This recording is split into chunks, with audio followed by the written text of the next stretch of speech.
नमस्ते, सत श्री अकाल, आदाब। न्यूज 18 इंडिया देख रहे हैं आप। मैं हूं आपके साथ सपना शुक्ला। लोकसभा का चुनाव एक उत्सव से कम नहीं होता है, जिसका इंतजार राजनेता भी करते हैं और हम आम लोग भी करते हैं, क्योंकि 5 साल में ही तो एक बार हमें मौका मिलता है कि राजनेताओं को भी हम बता सके कि एक वोट की पावर क्या होती है। हम सब जानते हैं कि आने वाले समय में हम लोकसभा चुनाव में दाखिल होने जा रहे हैं, यानी कि 2024 का लोकसभा का इलेक्शन होना है। आज खबर यह सामने आई, न्यूज 18 इंडिया ने आपको सबसे पहले दिखाई थी। खबर यह आती है कि 10 मार्च के बाद कभी भी लोकसभा चुनाव की जो तारीखें हैं उसका ऐलान हो सकता है। यानी कि सबसे बड़ी बात यह होती है कि जैसे ही लोकसभा चुनाव का ऐलान होगा, आप सब जानते हैं कि आचार संहिता लागू हो जाती है, मॉडल कोड ऑफ कंडक्ट लागू हो जाता है।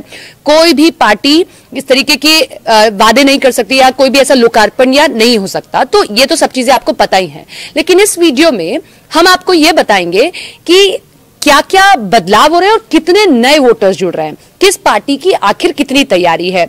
मैं आंकड़े के साथ शुरुआत करती हूं और आंकड़ा मैं आपको बताऊंगी तो आप समझ पाएंगे कि इस बार कितने नए वोटर्स जुड़ने जा रहे हैं और कितना इंपॉर्टेंट है युवा वोटर इस बार हर एक पार्टी के लिए। और उनमें से एक पार्टी के नेता तब ये कह देते हैं कि नशे में घूम रहा है युवा हमारा, तो आप समझ सकते हैं कितना नुकसान होगा। मैं शुरुआत करती हूं, 2019 का मैं आंकड़ा आपके सामने रखती हूं। 89.8 करोड़ ये है टोटल वोटर्स का आंकड़ा 2019 का, और ये इलेक्टोरल डेटा खुद जो है इलेक्शन कमीशन की ओर से अपनी वेबसाइट पर डाला गया है और मैं आधिकारिक आंकड़ा आपको बता रही हूं।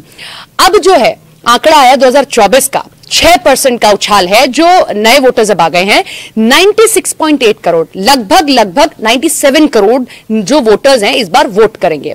नए वोटर्स हर पार्टी के लिए बेहद महत्वपूर्ण होते हैं और बीते सालों में हमने ये ट्रेंड देखा कि बीजेपी की कोशिश रही है कि नए वोटर्स को खुद से जोड़े।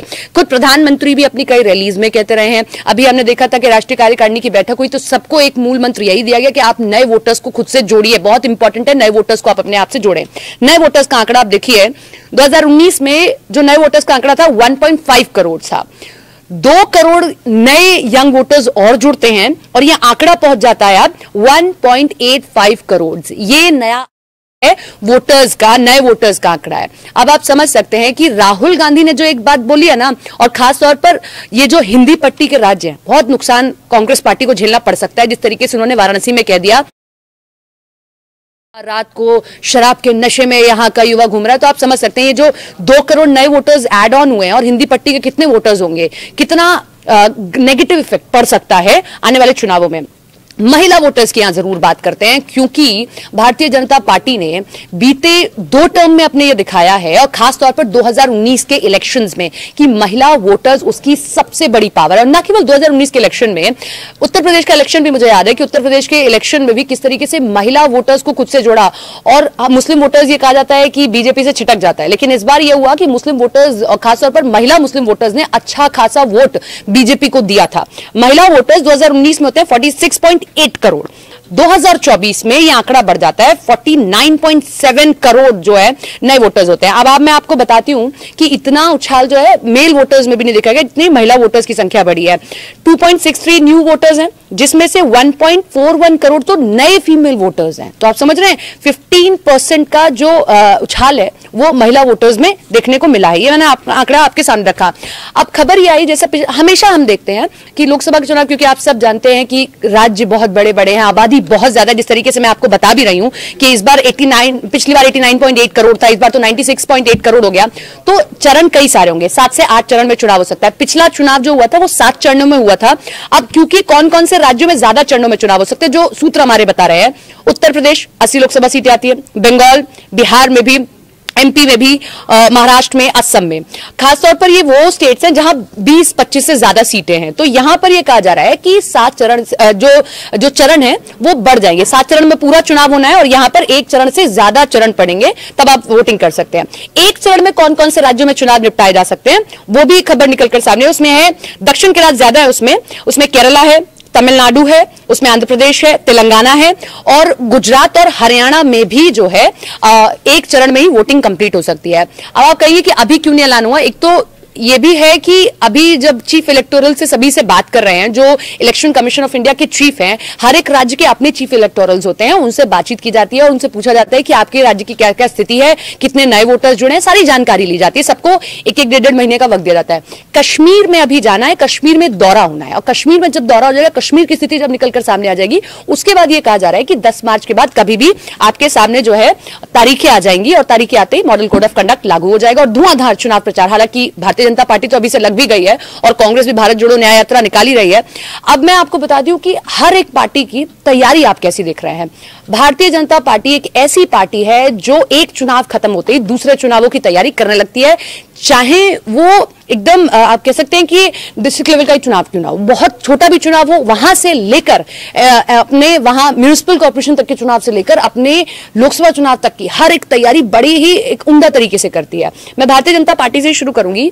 खबर ये सामने निकल कर आई कि भारतीय जनता पार्टी 1, 2, 3 मार्च को अपनी पहली सूची जारी कर सकती है, लेकिन उसमें भी सबसे बड़ी बात यह आई कि जो पहली सूची वो जारी करेगी, उस सूची में वो अधिकतर वो उम्मीदवार उन सीटों का नाम जारी करेगी जहां पिछली बार या तो उसका वोट प्रतिशत बहुत कम रहा था, मार्जिन बहुत कम था, या फिर वो जो है चुनाव हार गई थी। और आप सब जानते हैं, ये मुझे बताने की जरूरत नहीं है, जो राजनीति को थोड़ा बहुत भी जानता होगा वो जानता होगा इस बात को कि अगर आपको दिल्ली में काबिज होना है तो आप ये समझिए कि उत्तर प्रदेश की सीटों को आपको ज्यादा ज्यादा संख्या में जीतना पड़ेगा। 80 लोकसभा सीटें आती हैं, सबसे ज्यादा सीटें यहीं से हैं। अब मैं आपको उत्तर प्रदेश का आंकड़ा बताती हूं कि पिछले साल क्या स्थिति रही थी। बीएसपी के खाते में 10 सीट जाती है और समाजवादी पार्टी के खाते में 5 सीटें जाती है, क्योंकि बीएसपी और समाजवादी पार्टी साइकिल चल रही थी, अखिलेश यादव साइकिल चला रहे थे, कैरियर पे उनकी बुआ बैठ गई थी। पिछले चुनाव में 2019 में हुआ था कि बुआ भतीजे, इस तरीके से दिखा था हमें वो गठबंधन, लेकिन वो फेल हो गया। 10 सीटें बसपा को मिल गई और 5 सीटें माफ कीजिएगा समाजवादी पार्टी को। भारतीय जनता पार्टी 62 सीटों पर जीत हासिल करती है, अपना दल 2, और कांग्रेस के खाते में मात्र एक रायबरेली की सीट आती है। अब मैं जैसा आपको कह रही हूं कि बीजेपी ने यह कहा है कि इस बार वो सीटें सबसे पहले नाम घोषित करेगी जिन सीटों पर पिछली बार मार्जिन कम था या हार गई थी। उसके पीछे की रणनीति एक ये है, आपको याद होगा कि 1 साल पहले यह खबर सामने आई थी कि भूपेंद्र चौधरी को जब बनाया गया था अध्यक्ष, उस वक्त ये खबर सामने आई थी कि जो सीटें वो हारी है, खासतौर पर पश्चिमी उत्तर प्रदेश की सीटें जो हारी है, वहां पर प्रभारी नियुक्त कर दिए गए। 1 साल पहले सोचिए आप, ये है चुनावी मशीनरी बीजेपी की। 1 साल पहले उसने प्रभारी नियुक्त कर दिए थे और कार्यकारिणी की बैठक हुई, उसके बाद में उन प्रभारियों से भी रिपोर्ट ली गई और उन प्रभारियों से रिपोर्ट लेने के बाद यह तय हुआ कि हम सबसे पहले उम्मीदवार उन्हीं सीटों पर उतारेंगे जहां पर हम लोग पिछली बार हार गए थे। खासतौर पर उसमें जो है पश्चिमी उत्तर प्रदेश की सीटें ज्यादा हैं। कहां कहां बीजेपी को जो है देखना पड़ा था, सहारनपुर, बिजनौर, नगीना, मुरादाबाद, रामपुर, संभल, अमरोहा, मैनपुरी क्योंकि समाजवादी पार्टी का गढ़ है तो आप समझ सकते हैं, रायबरेली, अंबेडकर नगर, पूर्वांचल की, हालांकि पूर्वांचल में एक बड़ी मोदी लहर हमें देखने को मिली थी। पूर्वांचल की बहुत सारी सीटों पर कमल खिल गया था, लेकिन पूर्वांचल की अंबेडकर नगर, श्रावस्ती, आजमगढ़ और घोसी, जौनपुर, गाजीपुर, ये सीटें थी जहां पर बीजेपी जीत हासिल नहीं कर पाई थी। इसीलिए बीजेपी इस बार अपना जो पहली सूची है, संभवतः अभी भी हम कह रहे हैं कि संभवतः वो पहले अपना जो अपने नेम्स हैं वो यहां कर सकती है, डिक्लेयर कर सकती है। इस बार प्रधानमंत्री ने जब अपनी मीटिंग की थी कैबिनेट की, तो उसमें ये कहा था, हमने देखा भी कि राज्यसभा के बहुत सारे उम्मीदवार जो है इस बार रिपीट नहीं हुए। उसका कारण पीएम ने यह साफ तौर पर कह दिया था कि हर एक कैंडिडेट को अपना एक बार तो लोकसभा का चुनाव लड़ना ही चाहिए और लड़कर ही उसको संसद आना चाहिए। इसीलिए इस बार हो सकता है कि जो राज्यसभा के उम्मीदवार हैं, जो आपने नाम देखा कि रिपीट नहीं हुए, वो इस बार आपको लोकसभा के चुनावों में दिखाई दे सकते हैं। तो ये है बीजेपी की रणनीति। अब हम बात कर लेते हैं कांग्रेस की, क्योंकि मुश्किलें तो कांग्रेस के लिए ही है। 2014 से लेकर अब तक उसका वोट परसेंटेज भी गिरता जा रहा है। लोकसभा चुनावों में 2019 में जबकि एक यात्रा चलाई गई थी, किस तरीके से हमने देखा था, लेकिन उसका कोई असर नहीं हुआ। वोट प्रतिशत उनका गिरा, सीटें उनकी घट गई। इसीलिए इस बार सबसे ज्यादा मुश्किल कांग्रेस के लिए। अब यह हुआ कि भाई हम इंडी गठबंधन बनाएंगे, सबको साथ लेकर चलेंगे, लेकिन उसमें भी अपनी अपनी राजनीतिक महत्वाकांक्षाएं सबकी दिख रही हैं। अभी तक जहां बीजेपी यह तय कर रही है कि हमको इन सीटों पर 1 साल पहले ही प्रभारी नियुक्त कर दिया, वहां कांग्रेस और बाकी दल अब तक अपनी राजनीतिक महत्वाकांक्षा को पूरा करते दिख रहे हैं कि भाई नहीं, हमें तो यहां इतनी सीटें चाहिए, यहां इतनी सीटें चाहिए। कांग्रेस के लिए मुश्किल यह आ खड़ी हुई है गुजरात, उत्तर प्रदेश और दिल्ली। यहां यह हुआ कि सीटें तय हो गई, लेकिन अभी तक आधिकारिक घोषणा नहीं हुई। गुजरात 26 लोकसभा सीटें यहां पर आती हैं, 2 सीटें आम आदमी पार्टी को दे दी गई। अब लेकिन उसमें भी दिक्कत हो गई। भरूच, अहमद पटेल जो दिवंगत नेता हैं कांग्रेस के, उनके बेटे ही आके कह देते हैं कि ये हमारी सीट थी, हमारी परंपरागत सीट थी, आपने कैसे आम आदमी पार्टी को दे दी। जबकि आम आदमी पार्टी जो है यहां से एक उनके आदिवासी चेहरा है उनको उतारना चाह रहे हैं। उनका यह मानना है कि भाई आदिवासी यहां पर बड़ी संख्या में भरूच की सीट पर हम जीत जाएंगे, इसीलिए यहां पर पेच फंस गया। उत्तर प्रदेश की 17 सीटें, आधिकारिक अभी भी इसका घोषणा होना बाकी है, उत्तर प्रदेश की 17 सीटें दी गई कांग्रेस को, लेकिन उन 17 सीटों में भी आप समझिए कि वो सीटें दी गई हैं जहां पर समाजवादी पार्टी भी जीत जाए तो बड़ी बात है। रायबरेली और अमेठी जरूर एक ऐसी सीट है जहां कांग्रेस कह सकते हैं थोड़ी मजबूत, हालांकि अमेठी भी आप उसमें से छोड़ दीजिए, अभी रायबरेली एक ऐसी सीट जहां पर कांग्रेस मजबूत है। दिल्ली की हालत यह थी कि आधिकारिक घोषणा अभी भी नहीं हुई है, लेकिन सूत्र जो हमारे कह रहे थे, जो हम आपको सुबह से बता रहे हैं, आम आदमी पार्टी को 4 सीटें मिली, कांग्रेस को 3 सीटें मिल गई। नॉर्थ वेस्ट, नॉर्थ ईस्ट और चांदनी चौक, हालांकि नॉर्थ ईस्ट इसमें बाद में ऐड ऑन हुई है। North west, north east, Chandni Chowk, जहां पर पिछली बार हमने देखा था कि जेपी अग्रवाल, शीला दीक्षित और अरविंदर लवली को उतारा गया था, ये 3 सीटें मिल गई कांग्रेस को और बाकी की 4 सीटें दे दी गई आम आदमी पार्टी को। दिल्ली, गुजरात, चंडीगढ़, गोवा, हरियाणा, अभी इन सब पर जो है पूरी सहमति नहीं आई है। अब इधर दीदी ने दिक्कत खड़ी कर दी कांग्रेस के लिए। टीएमसी ये कह रही है कि भाई मेघालय में हमको 1 सीट चाहिए, असम में 2 सीटें चाहिए। टीएमसी ये कह रही है कि हमसे तो बात ही नहीं हुई है, और उधर कांग्रेस ने ये कह दिया कि नहीं, हमको 5-7 जो 8 सीटें चाहिए थी वो 8 सीटें मिल रही हैं। जबकि टीएमसी ने 42 सीटों में से मात्र 5 सीटें देने का जो है, बल्कि वो तो 2 ही सीटें देने जा रहे थे, लेकिन यहां तो 8 सीटें मांग रहे हैं। आप कौन कौन सी सीटों पर वो बना था? मालदा, बहरामपुर, रायगंज और दार्जिलिंग, ये सीटों पर सहमति बनी, लेकिन 3 सीटें और मांगी जा रही हैं, जिसमें 3 सीटें और कांग्रेस की तरफ से मांगी जा रही हैं।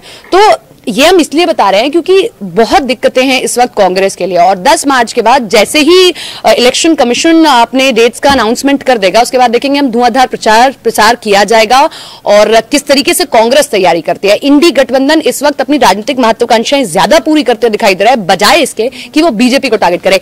एक बड़ी चीज जो इस चुनाव में सबसे बड़ी दिखाई दे रही है, एक फैक्ट अगर आप देखिए, बीते चुनावों को आप देखिए, हमेशा वो पार्टी जिसने अपने 2 टर्म रिपीट कर लिए हो वो कहीं ना कहीं बैकफुट पर नजर आती है, एंटी इनकम्बेंसी दिखाई देती है, लोगों में नाराजगी होती है, लोगों के पास विपक्षी नेता जाते हैं, कहते हैं कि भाई इनमें ये दिक्कत थी। लेकिन पहली बार शायद कोई ऐसा चुनाव होने जा रहा है कि किसी एक पार्टी ने अपने 2 टर्म रिपीट कर दिए, बावजूद इसके वो बेहतर पोजीशन में दिखाई दे रही है और विपक्ष कहीं ना कहीं पीछे दिखाई दे रहा है। उसको ढूंढना पड़ रहा है मुद्दे, उसको समझना पड़ रहा है कि आखिर कहां कैसे वो इनको पीछे कर सकता है। तो ये इन चुनावों से जुड़ी बातें थी। इंतजार 10 मार्च का करना होगा, क्योंकि अभी कश्मीर का दौरा होना है, उसके बाद ही संभवतः आपके पास सामने डेट्स आ जाएंगी। लेकिन उससे पहले बहुत सारे अभी आप लोकार्पण शिलान्यास तो देख ही रहे हैं, और एक यूके के साथ में जो हम फ्री ट्रेड एग्रीमेंट देख रहे हैं, वो जल्दी हो सकता है कि उसका भी ऐलान हो जाए, क्योंकि अगर उसका ऐलान अभी नहीं हुआ तो चुनाव आचार संहिता लगने के बाद उसका ऐलान नहीं हो पाएगा। कमेंट सेक्शन में जरूर कमेंट कीजिए कि आप इस चुनावों को इस बार कैसे देख रहे हैं, और चुनावों से जुड़ी कोई भी जानकारी आपको चाहिए तो आपको कहीं नहीं जाना है, सिर्फ और सिर्फ न्यूज़ 18 इंडिया पर आना है।